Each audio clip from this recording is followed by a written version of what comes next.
Seja bem-vindo ao Seminário de Teologia e Vida Cristã, Palavra da Vida. Você está em mais um curso de teologia cuja proposta é fazer alargar o seu conhecimento na área teológica.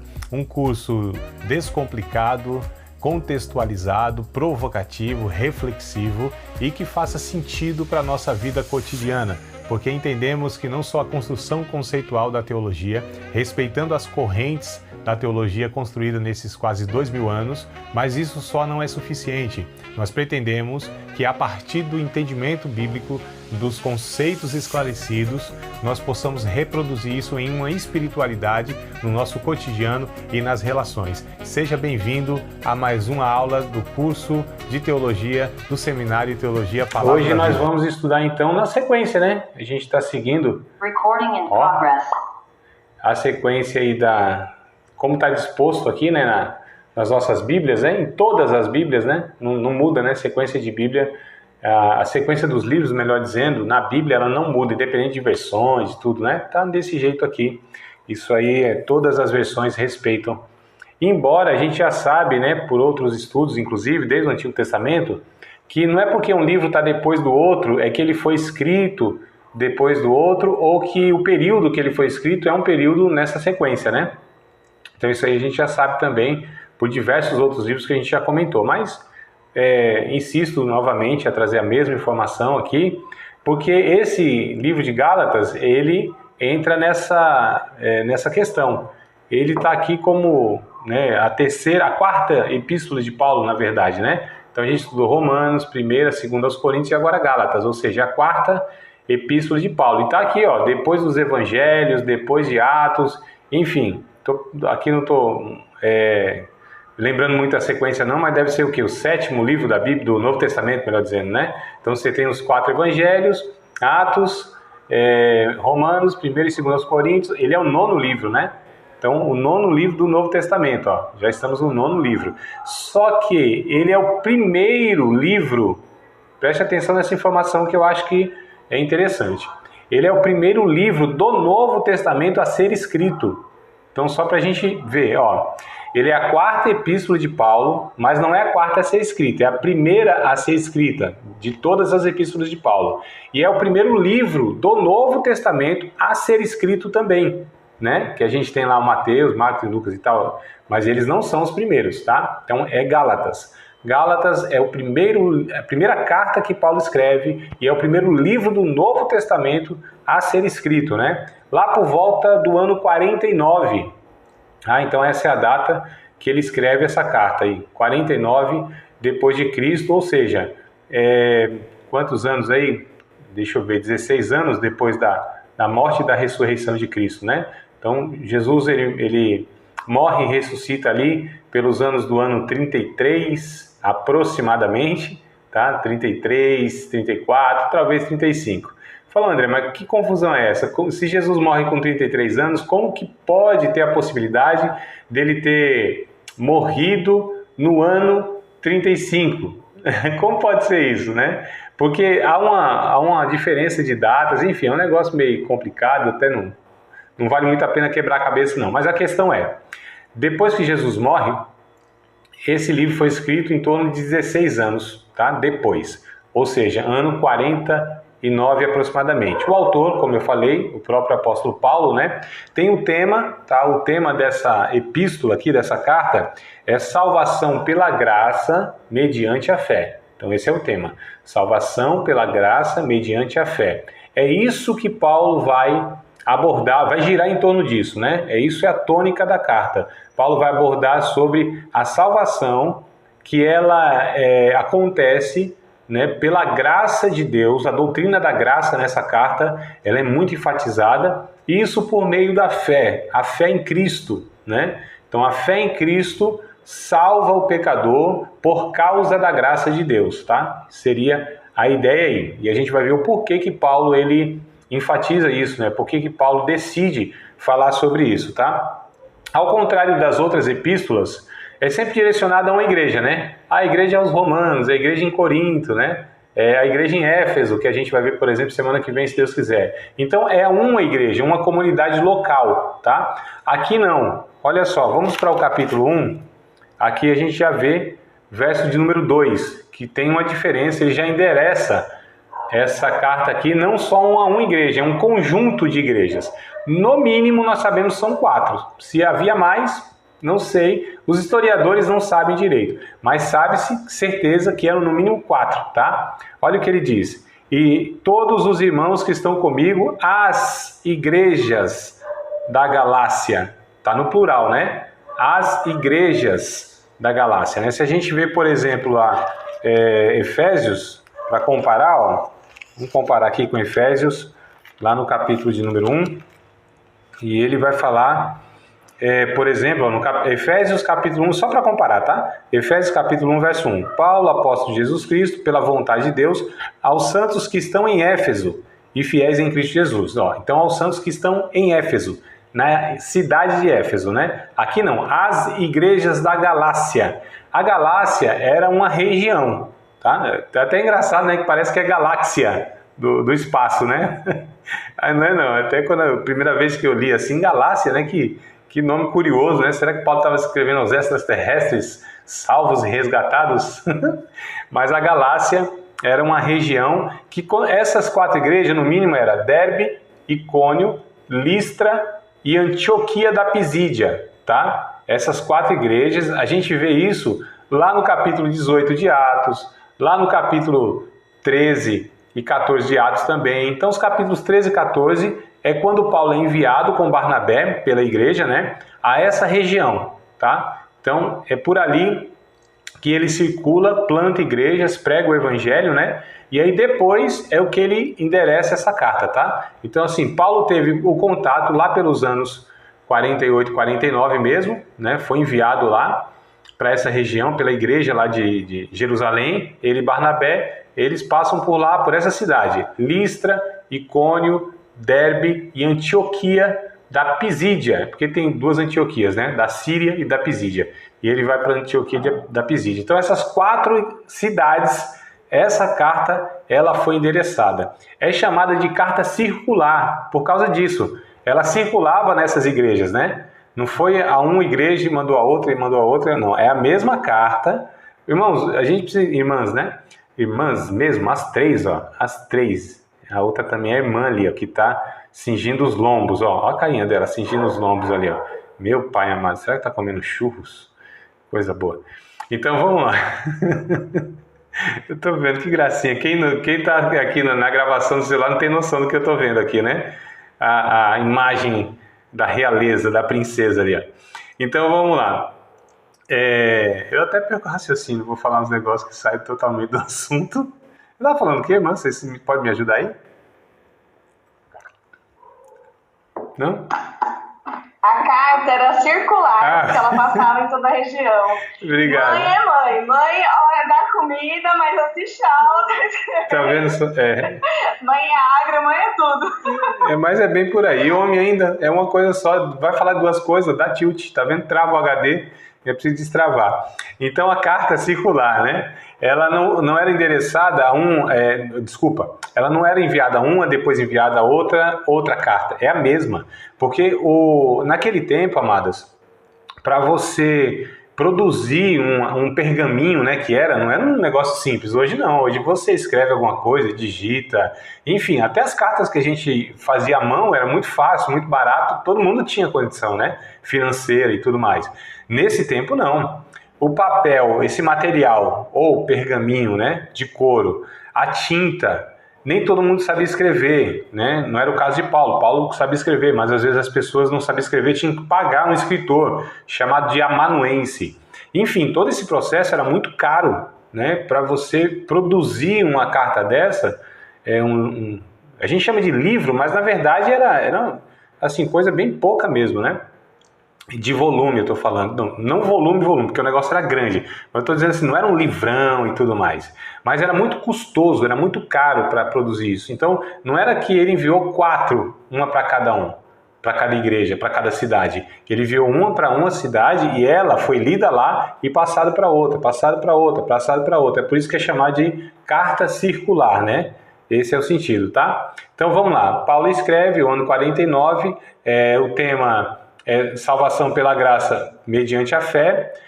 Paulo, ele vai aqui defender o seu apostolado. Sabe por quê? Porque havia nessa região alguns missionários judeus, tá? Esses missionários judeus, eles estavam questionando a respeito da autoridade de Paulo como apóstolo. Isso aí não é apóstolo coisa nenhuma, não. Isso aí é um aventureiro, isso aí é uma pessoa que vocês não devem dar crédito. E Paulo defendeu o apostolado dele. No verso 1, ó, Gálatas 1, capítulo 1, verso 1. Vamos ler lá para a gente acompanhar e extrair aí, ter essa base dessa afirmação que eu estou fazendo, né? Paulo, apóstolo, não da parte de homens, nem por homem algum, mas por Jesus Cristo e por Deus Pai, que o ressuscitou dos mortos.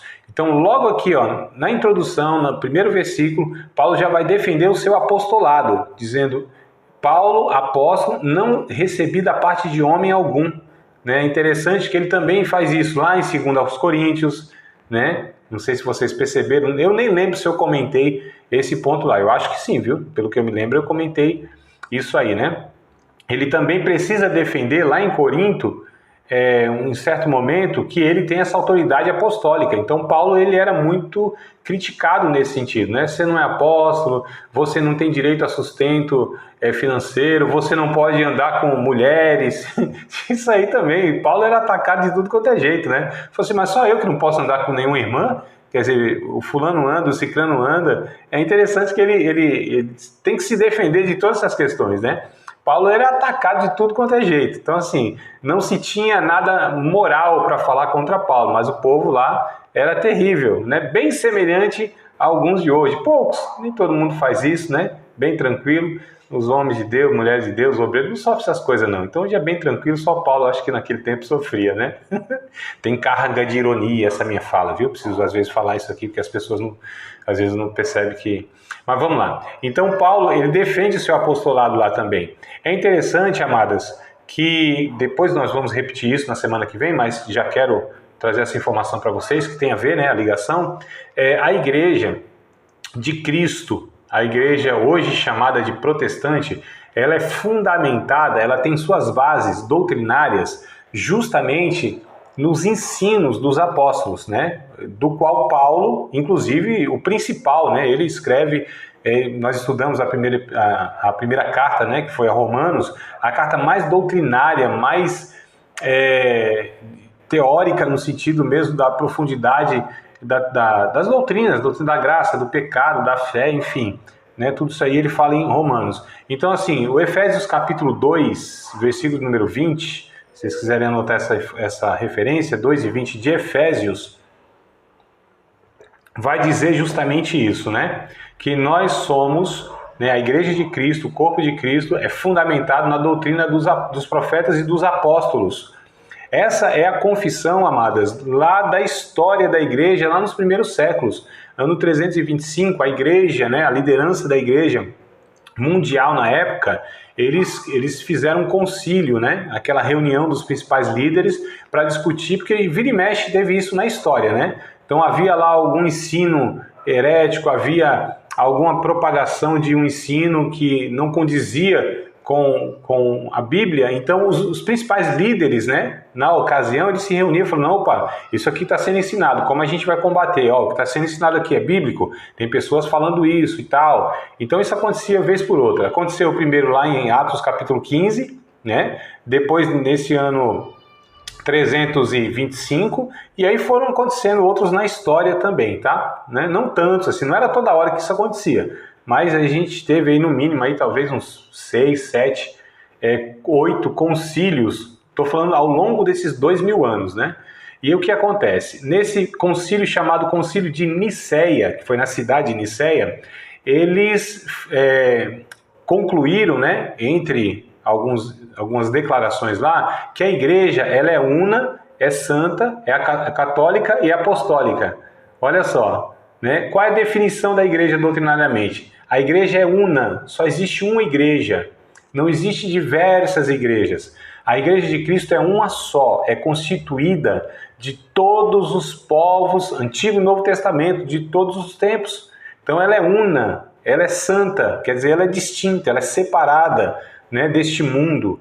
ela é una santa católica. A gente ouve católica e já remete logo ao catolicismo, não tem nada a ver, né? A palavra católica quer dizer universal. Ó, até a palavra universal talvez não caia tão bem aí, né? Ela é mundial, eita, também acho que não deu muito certo. Ela é internacional. Ixi, esse termo parece que não vai bem, né? O que a gente pode falar, meu Deus do céu? Ela é intergaláctica? Acho que não tem, né? Não tem esse termo, né? Igreja intergaláctica. Então, assim, quer dizer que ela é em todos os lugares uma só, é isso, tá? Católica quer dizer isso, né? A palavra católica quer dizer universal. Então, ela é una, ela é santa, ela é católica e ela é apostólica. Esse termo apostólico quer dizer isso, que os ensinos que nós nos baseamos, nós extraímos as verdades da nossa fé, ela vem dos escritos dos apóstolos, né? Como eu disse, Paulo aí o principal, tem Pedro, né? Tem Tiago, tem Judas, enfim, do Novo Testamento aqui. Mas a questão é, então ele estava defendendo a sua autoridade apostólica, tá? Ele escreve então aqui o Gálatas capítulo 1, ele é bem enfático, ó, verso 6 ao 9. Vamos acompanhar essa leitura para a gente caminhando aqui, né? Na epístola. Capítulo 1, tá? Do Gálatas, versos 6 ao 9. Ó. Ele diz assim: maravilho-me de que tão depressa passasseis daquele que vos chamou a graça de Cristo para outro evangelho, o qual não é outro, mas há alguns que vos inquietam e querem transtornar o evangelho de Cristo. Aí Paulo diz, mais ainda que nós mesmos, ou seja, os apóstolos, né? Ou um anjo do céu vos anuncie outro evangelho além do que vos tenho anunciado, seja amaldiçoado. Ó. Anátema, né, a palavra que ele usa, né? Assim como já vô-lo dissemos, agora de novo também vô-lo digo. Se alguém vos anunciar outro evangelho além do que já recebesse, seja amaldiçoado. Então Paulo está dizendo aqui, ó, essas pessoas que estão dizendo que a outra doutrina, outro evangelho que a gente tem pregado não é assim, porque eram missionários, como eu disse, judeus, e o que eles ensinavam? Que a salvação não se dava apenas pela graça de Deus, pela fé em Cristo. Eles teriam que observar as leis de Moisés, eles teriam que guardar, né, os rituais lá de todo o Antigo Testamento. Lembra que foi, né, não sei se vocês vão lembrar de Atos dos Apóstolos, lá que a gente discutiu isso no capítulo 15, né? A primeira questão foi essa lá. A igreja de Jerusalém, todo mundo reunido lá, os apóstolos, um monte de gente lá, e falou, e agora? Porque a maioria dos judeus, né, os líderes, falou, ó, um monte de gente aí aceitando a fé, mas eles não são circuncidados, eles não tinham lá aquela marca, aquele ritual, né, que o judeu precisava ter, que era uma marca entre o judeu e Deus. Eles não guardam sábado, eles não guardam a lei de Moisés, tá? E aí, eles têm que fazer isso. Aí entrou na discussão, fala, não precisa. Aí chegaram à conclusão, não precisa. Para ser salvo não precisa cumprir os rituais, viver da mesma forma, né, que os judeus viviam até aqui. Porque Jesus veio, cumpriu toda essa lei, ressignifica nele e propõe agora uma nova aliança, que a gente chama de Novo Testamento, né, um novo pacto no sangue de Cristo, que é a salvação por meio da graça de Deus. Aliás, a salvação sempre foi por meio da graça de Deus. Porque o Antigo Testamento nunca ninguém conseguiu cumpri-lo para ser salvo, né? O Antigo Testamento só mostrou que o homem era incapaz da salvação mesmo. Então o Antigo Testamento só ratificou, só confirmou a insuficiência humana para se salvar. Então é simples assim. Mas hoje é curioso, a gente fica falando isso, André, que tem a ver isso? Será que isso, né, tem alguma importância? Meu Deus do céu. Hoje, quando a gente observa a igreja, né, vocês podem talvez testificar comigo, mas às vezes a gente percebe hoje, ninguém fala diretamente, ninguém pega o microfone assim e fala, se você não obedecer a lei, o ritual, e guardar isso e aquilo, você não vai ser salvo. Às vezes, a forma que as pessoas, os pastores, aqueles que pregam, né, os líderes de muitas igrejas, eles propõem viver uma vida de tal maneira, porque se você não fizer tudo aquilo certinho, você não vai ser salvo. Como se eu tivesse condição de cumprir tudo à risca para ser salvo. Aí a questão que vem, André, então você está dizendo que a gente vai viver de qualquer forma? Não, não é isso. Não é, jamais, nunca que eu ia propor isso, né? Paulo, por exemplo, em Romanos, como eu disse, ele foi falando, olha, as obras não justificam ninguém, pelas obras ninguém vai ser salvo. E aí já fazia uma pergunta para Paulo. Então Paulo, então o negócio é bagunçado? Já que é pela graça, assim, vão viver de qualquer jeito? Paulo diz, não, de maneira nenhuma. De maneira nenhuma, né? A graça, ela transforma a nossa vida. A graça nos dá outras fontes, outros desejos no nosso coração, de fazer a vontade de Deus. Mas a gente sabe que ainda há, infelizmente, Paulo vai falar isso em Gálatas capítulo 5, acho que a gente chega lá, ele vai falar que, infelizmente, nós temos duas naturezas dentro de nós, né? A regenerada, que quer fazer a vontade de Deus, e outra que é inclinada para desviar de Deus. Então a gente vai pecar, a gente vai errar, a gente vai fazer um monte de coisa que não se deve fazer. Não cabe o desespero. A graça de Deus é justamente isso. Apesar de nós, apesar dos nossos acertos, apesar das nossas obediências, ou melhor, da nossa desobediência, mesmo assim a gente pode ter segurança na salvação, porque ela é oferecida de graça, né? Ela depende de Cristo. Não é de nós. Então Paulo vai trabalhar essa questão. Quem vos fascinou? Quem falou para vocês que vocês têm que guardar a lei de Moisés como se essa lei pudesse salvar vocês? Né? Então esses missionários judeus estavam falando isso. Não, vocês têm que guardar a lei. Paulo disse, não tem não, porque a lei não pode salvar ninguém. E no capítulo 2 aqui, amadas, vamos para o capítulo 2? Deixa eu pegar aqui já... Não, vamos ler aqui, né? Eu ia direto no versículo, mas eu acho que a gente lê o contexto aqui e fica bom. Capítulo 2 de Gálatas, é um fato que aconteceu entre Paulo e Pedro. Aqui foi um negócio bem curioso, porque tinha os dois apóstolos, né? O Pedrão ali meio vacilante, né? Mesmo depois de se converter, ser cheio do Espírito Santo, Pedro deu umas vaciladas também, né? É que tem uns que acham assim, não, depois de Atos capítulo 2, Pedro cheio do Espírito Santo, né? Não negou mais Jesus, não... Que nada, conversa fiada. Ele ainda deu um monte de mancada aqui, um monte de vacilada, né? Pedrão não era fácil, parecia com a gente. Então vamos lá, diz assim, depois, passado 14 anos, subi outra vez a Jerusalém com Barnabé, levando também comigo Tito. E subi por uma revelação e lhes expus o evangelho que prego entre os gentios, e particularmente aos que estavam em estima, para que de maneira alguma não corresse ou não tivesse corrido em vão. Ele vai falar daquela ocasião que ele sobe mesmo a Jerusalém, lá que é o capítulo 15 de Atos, né, que a gente está falando. Verso 3. Mas nem ainda Tito, que estava comigo, sendo grego, foi constrangido a circuncidar-se. Olha o que ele vem falando, né? Então, tinha essa questão dos judeus, como a gente estava falando, não, tinha que se circuncidar para entrar lá na lei judaica, né, tido como povo da aliança. E Paulo disse, não, o Tito, por exemplo, ele era grego, e eu não obriguei ele a se circuncidar, não. Verso 4, eita, enroscou aqui o negócio, vai ser aquele gago, né? Vamos lá. E isso por causa dos falsos irmãos, que se tinham entremetido e secretamente entraram a espiar nossa liberdade que temos em Cristo Jesus, para nos pôr em servidão. Então, olha só, Paulo vai falando do grupo aqui, esses falsos irmãos, esses legalistas, né, queriam viver pela lei e impor sobre os outros a lei. Verso 5, os quais nem ainda por uma hora cedemos com sujeição, para que a verdade do evangelho permanecesse entre vós. Então, Paulo resistiu. Ele não aceitou ter esse comportamento porque ele entendeu que aquilo seria prejudicial para o anúncio do evangelho, esse negócio a viver pela lei. Verso 6. E quanto àqueles que pareciam ser alguma coisa, quais tenham sido no outro tempo, se me dá. Deus não aceita a aparência do homem. Esses, digo, que pareciam ser alguma coisa, não me comunicaram. Então ele já vai trabalhando essa questão da hipocrisia. Antes, pelo contrário, quando viram que o evangelho da incircuncisão, esse é o termo que ele usa, né? Me estava confiado, como a Pedro da circuncisão. Então o que ele vai dizer é o seguinte, Pedro, Deus enviou ele entre os judeus. E culturalmente, Pedro, ele deu conta lá, teve alguma dificuldade, Deus trabalhou na vida dele, né, para ele entender que também Deus aceitava todos, mas enfim.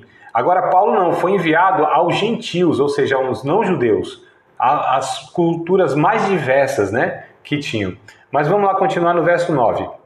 E conhecendo Tiago, Cefas, ele chama de Cefas, né, Pedro, e João, que eram considerados como as colunas, a graça que me havia dado, deram-nos as destras em comunhão comigo e com Barnabé, para que nós fôssemos aos gentios e eles a circuncisão. Então eles decidiram, eu e Barnabé vamos pregar aí aos gentios e vocês ficam aí pregando aos judeus e tudo mais, né? Enfim.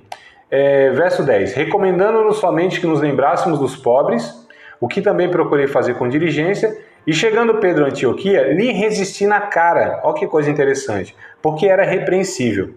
Aí ele vai dizer o motivo, né?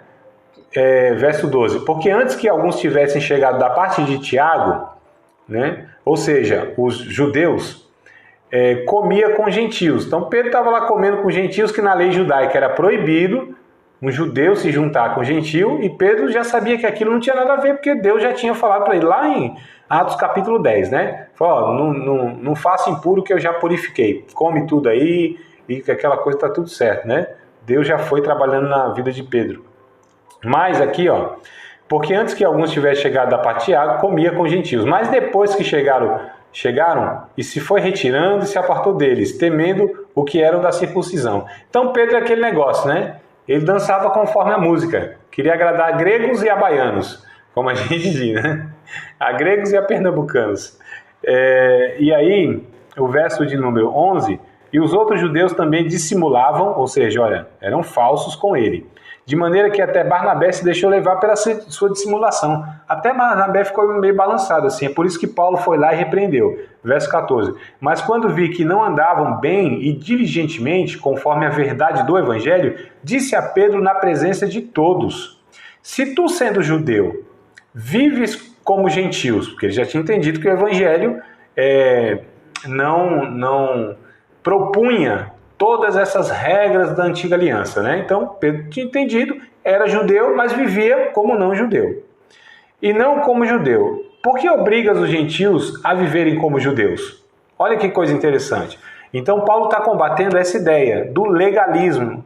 Quem quer? Hoje nós temos, infelizmente, alguns movimentos, né? Como, por exemplo, Adventismo do sétimo dia, que algumas pessoas pensam que é a igreja protestante. Não é a igreja protestante, tá? O Adventismo do sétimo dia, ela nega a doutrina da graça. É muito perigoso isso, amadas. Tá? Tem aí programa na TV, é um movimento muito estruturado, né? Tem ensinadores aí, né? Pelas internets da vida. Enfim, tem uns aí que eu até ouço pelo fato de que eles, especificamente, né? Que eu acho interessante porque ele é um cientista, eu digo, da arqueologia, né?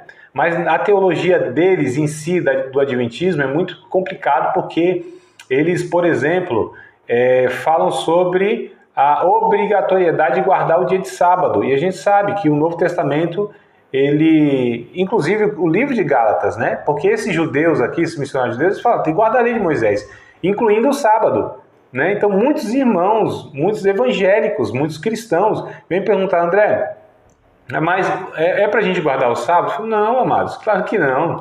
Isso é claro isso no Antigo e Novo Testamento. E a carta de Gálatas, vamos ver se a gente acha aqui, o capítulo de número, vamos ver aqui, que Paulo vai dizer, é o capítulo de número 4, né? Capítulo número 4 de Gálatas, tá? Verso de número 10. Olha só, ele diz diretamente aqui, é simples, é direto, não precisa muita interpretação teológica, porque o negócio está bem claro. Gálatas 4 e 10.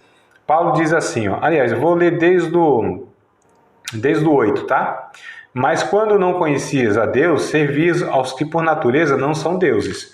Mas agora, conhecendo a Deus, ou antes sendo conhecido de Deus, como tornais outra vez a esses rudimentos fracos e pobres? Olha como Paulo chama esses mandamentos, rudimentos, né? Fracos e pobres, os quais, de novo, vocês querem servir. O que Paulo estava falando vocês começaram então aceitando o evangelho, a proposta do ensino da graça, e agora vocês querem voltar à antiga aliança, ao antigo pacto? Isso não faz sentido, né? Vocês querem servir de novo isso aí? Verso 10, guardando dias, meses, tempos e anos, né? Então era a guarda do sábado, a guarda da lua nova, as festividades que tinha todo o Antigo Testamento propunha. Paulo ele vai também falar isso em Colossenses. Vamos ver Colossenses capítulo 2, verso 16, que é a mesma ideia. Ele combate também lá em Colossenses essa mesma ideia aqui que ele está combatendo em Gálatas. É por isso que a gente precisa entender que todo o Novo Testamento, quando uma doutrina é de fato uma doutrina importante, né, a gente percebe em outros textos também. Então, Colossenses, capítulo número 2, verso de número 16, vai dizer assim, a respeito desse mesmo assunto, tá? Esse mesmo tema aqui, que é guardar o dia, o sábado, né? Olha o que diz. Portanto, ninguém vos julgue pelo comer, pelo beber, ou por causa dos dias da festa, ou da lua nova, ou dos sábados.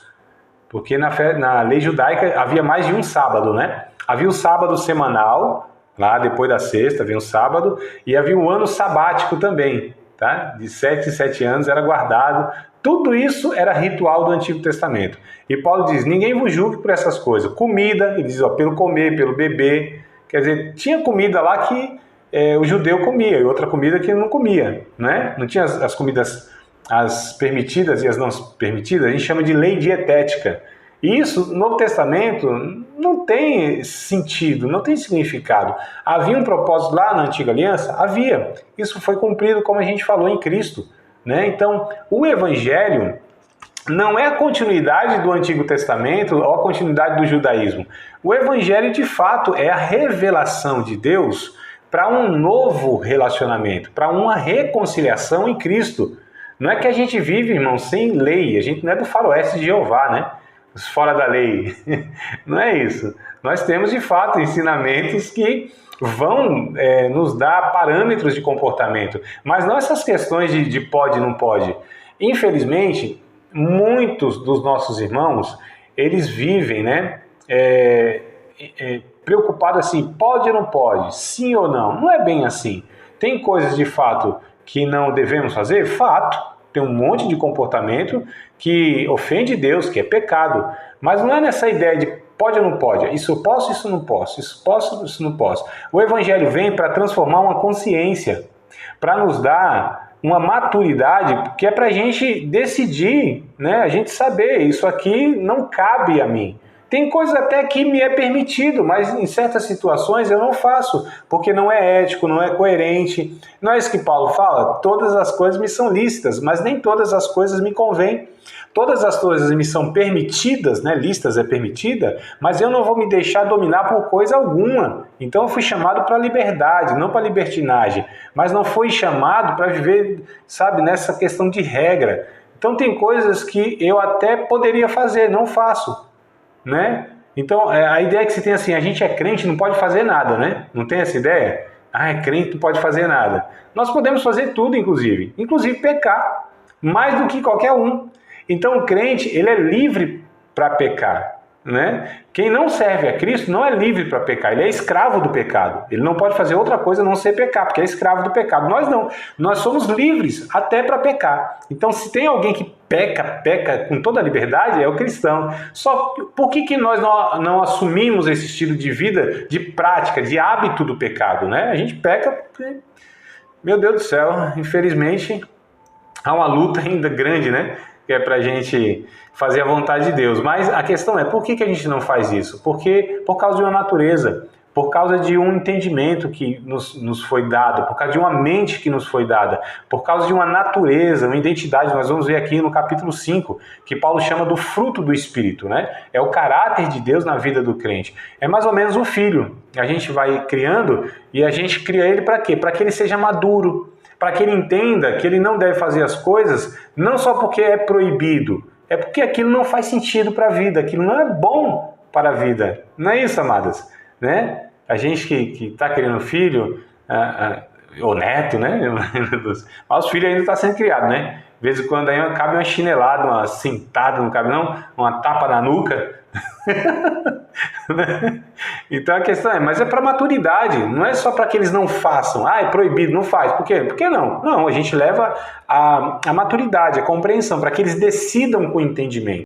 Se eu pudesse eu fazia. Não faço porque não pertence à minha natureza. Enfim, a questão que Paulo ensina e ele combate é essa questão do legalismo, tá? Que é viver por meio das regras, achando que isso vai favorecê-lo diante de Deus.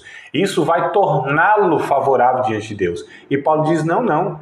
Olha que coisa interessante no capítulo 3, voltando um pouquinho, né? A gente leu 4, vamos para o 3 aqui. Não estou na sequência do livro, só estou pegando temas e assuntos. Mas vamos lá, o capítulo 3, por exemplo, verso 1. Olha como Paulo, essa é a carta mais enérgica que tem. Paulo está brabo aqui. Pensa num Paulo macho, né? Pensa no Paulo bravo, porque Paulo está combatendo aquilo que é muito sério. Amadas, olha que coisa interessante. Como a gente já estudou na aula passada, semana passada, 1º e 2º aos Coríntios, principalmente 1º aos Coríntios, os irmãos eram imorais, não é? Pensa nos irmãos imoral. Aquilo a gente já estudou, né? Tinha uns promíscuos, tinha uns adúlteros, tinha uns... Era um negócio feio mesmo, né? Imoral. Paulo falou, vocês são carnais, vocês são... Não é possível, tá ruim o negócio aí, vocês são ruim, né? Moralmente ruim. Só que Paulo lá chora, Paulo lá tem paciência com eles. Então Paulo é mais tolerante, não estou falando que ele aceita, mas ele é mais tolerante com a imoralidade do que com a heresia.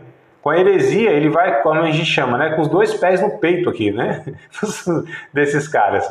Porque aqui é muito sério, aqui é ensino que está levando as pessoas a um engano, né?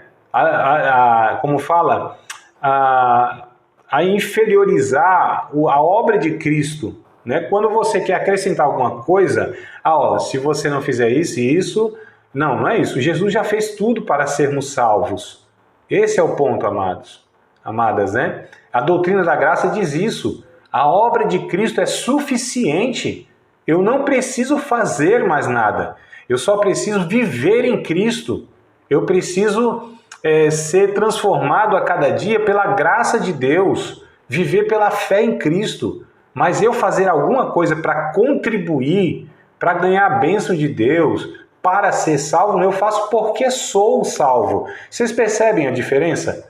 Eu faço porque sou, não para ser. Eu já sou salvo. Me resta então viver como um salvo, não viver para ser salvo. Tem essas diferenças e a gente precisa entender essas coisas, né? Isso faz toda a diferença na motivação do coração, sabe? Na vida em si, né? O Evangelho nos traz assim uma leveza tão grande, as pessoas vivem tão pesado, parece que é uma religião tão pesada, um negócio horrível, sofrido, né? Então assim, é sofrido para orar, é sofrido para adorar, é sofrido para viver o Evangelho no sentido de peso. Não é, amados. É difícil porque a gente está combatendo contra uma natureza que ainda opera nas nossas vidas, mas assim, é abundante o Evangelho, né? A gente precisa entender essas questões. Bom, capítulo 3, né, que a gente ficou de ler, vamos lá, capítulo 3, verso 1. Olha como Paulo, como eu disse, ele foi muito enfático, né? Paulo estava muito bravo aqui porque era muito grave o que eles estavam ensinando, né? Ele diz assim, ó insensatos Gálatas, como ele começa aqui, ó, seus insensatos. Ó insensatos Gálatas, quem vos fascinou, olha as expressões que ele usa, né? Fascínio, né? Iludiu, enganou, para não obedecer à verdade, a vós perante os olhos de quem Jesus Cristo foi já representado como crucificado. Aí Paulo diz assim, eu só quisera saber isso de vós, recebesses o Espírito pelas obras da lei ou pela pregação da fé? Então olha o que Paulo vai falando aqui, né? Vocês receberam o Espírito Santo como? Vocês fizeram alguma coisa ou foi pela pregação da fé? Verso 3, sois vós tão insensatos que tendo começado pelo Espírito, acabeis agora pela carne? Será que em vão que tenhais padecido tanto, se é que isso também vos foi em vão? Aquele, pois, que vos dá o Espírito, e que opera maravilhas entre vós, o faz pelas obras da lei ou pela pregação da fé? Então olha que coisa interessante, ele vai falando e vai questionando os Gálatas, né? Foi pela fé ou foi pelas obras que vocês receberam isso? Foi pela fé ou foi pelas obras que vocês foram salvos? Vocês começaram tão bem, acreditando na pregação da fé, pela graça, e agora vocês querem acabar pela carne? Né? Olha como Paulo aqui adverte, repreende, exorta, né? Ele fica bravo, ele traz muitos exemplos do Antigo Testamento, por exemplo, de Abraão. O verso 6 aqui, ó, vamos na continuidade só para a gente entender. E é o caso de Abraão, que creu em Deus. E isso lhe foi imputado como justiça. Então ele vai falando, ó, Abraão não foi pelas obras que Deus o justificou, foi porque ele creu, foi pela fé. Sabei, pois, que os que são da fé são filhos de Abraão. Verso 8. Ora, tendo a Escritura previsto que Deus havia de justificar, ou seja, tornar inocente, né? Pela fé os gentios, anunciou primeiro o Evangelho a Abraão, dizendo, todas as nações serão benditas em ti. De sorte que os que são da fé são benditos como o crente Abraão. Ele chama Abraão de crente, ó. Quer dizer, aquele que crê, né? Foi justificado pela fé. todos aqueles, pois, que são das obras da lei, estão debaixo da maldição. Olha o que Paulo diz. Aqueles que querem viver pela lei estão malditos, estão todos perdidos, né? Porque escrito está, maldito todo aquele que não permanecer em todas as coisas que estão escritas na lei, no livro da lei, para fazê-las. Então, diz assim o 11, e é evidente que pela lei ninguém será justificado diante de Deus, porque o justo viverá da fé. Olha que coisa interessante, esse é o termo que ele pega lá de Abacuque, né? 2 e 4, se não me falha a memória. Em Romanos 1 e 16, ele vai falar que o justo vive também da fé. Então, olha que afirmação contundente sobre a salvação. É pela fé, né? Ou melhor, pela graça por meio da fé. Ele fala isso também em Efésios, a gente vai ver na semana que vem, se Deus quiser, né? Lá no capítulo 2, verso 8, ele vai também tratar sobre essas questões. A gente vê que, na verdade, várias epístolas, várias igrejas, né? Ele teve que retrabalhar essa questão, porque isso é da mente do homem, é do coração do homem. O homem é religioso, ele acha que se ele fizer alguma coisa, ele vai conquistar alguma coisa diante de Deus. E não é, amados, não tem como. O Evangelho justamente é o contrário de tudo o que o ser humano pensa, no sentido para a salvação. É Deus que é gracioso, é Deus que vem ao encontro do homem, é Deus que enviou o seu Filho, é Deus que nos amou primeiro, é Deus que veio nos resgatar. Nós estávamos longe de Deus, a gente não queria saber de nada e até hoje, se a gente faz alguma coisa que é positiva, é porque a graça de Deus opera em nós, né? As pessoas não entendem isso, é tão difícil as pessoas entenderem isso num país católico, num país, né, como o nosso, que as pessoas são ensinadas à meritocracia, como se fala, né? Ao mérito, você merece. Não, ninguém merece coisa alguma, amados.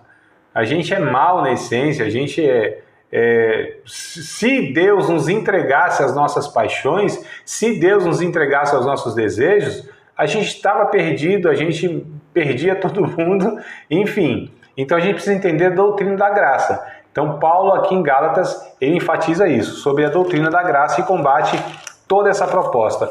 Quer ver algumas coisas simples que a gente vive nas nossas igrejas evangélicas? É assim, se você não fizer isso, Deus não vai fazer aquilo, né? Na área financeira é muito forte, né? Se você não contribuir financeiramente, Deus vai fechar as portas, Deus vai mandar o devorador, o cortador, o destruidor, o pulgão, a locusta e o diabo aquático lá, vai destruir tudo.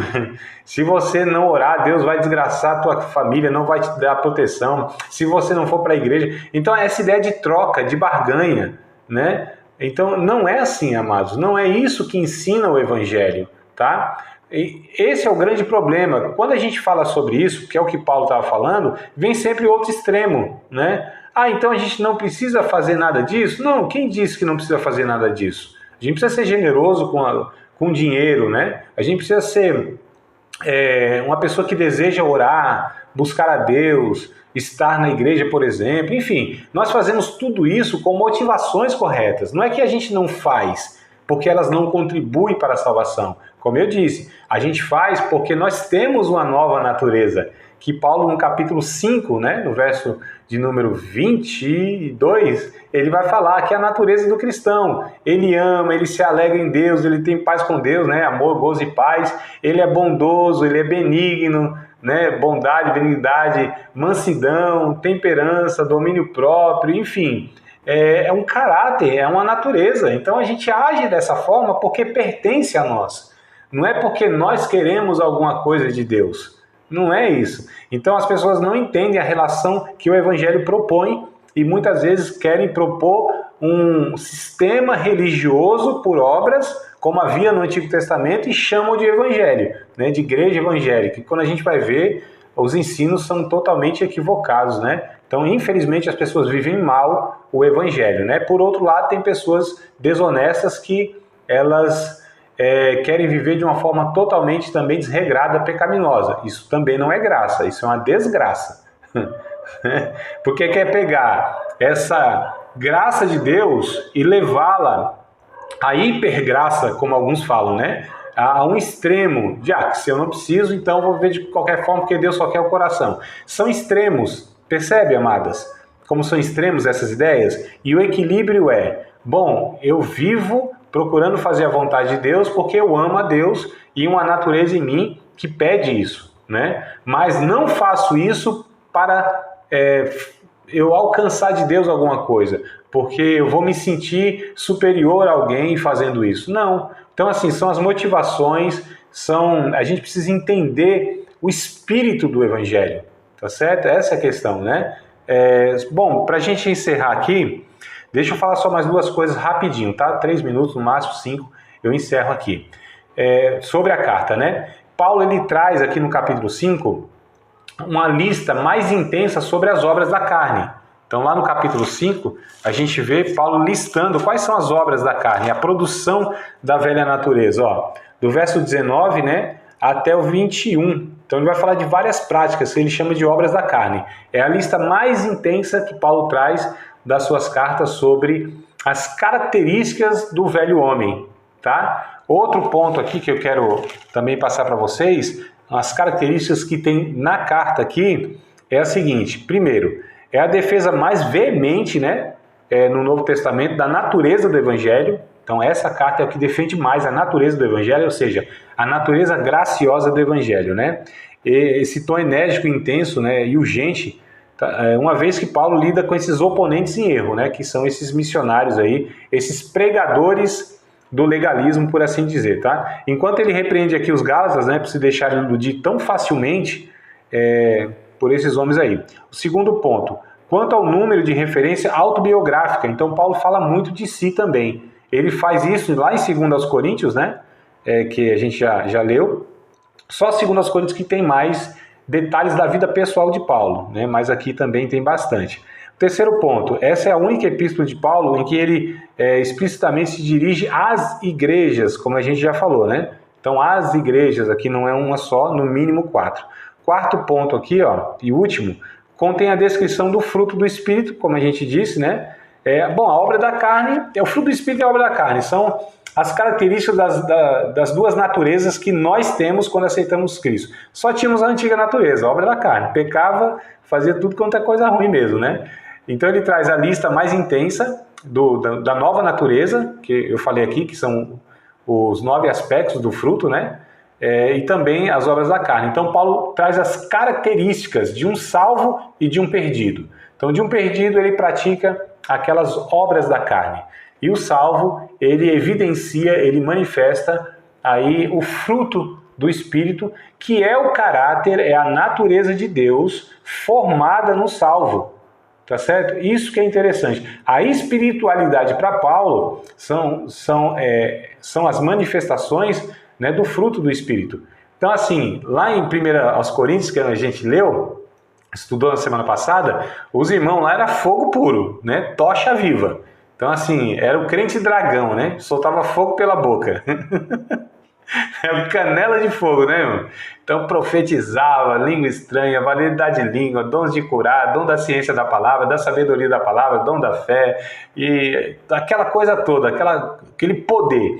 Só que Paulo diz, vocês não são espirituais, vocês são carnais, vocês ainda são briguentos, fofoqueiros, vocês não levam desaforo para casa.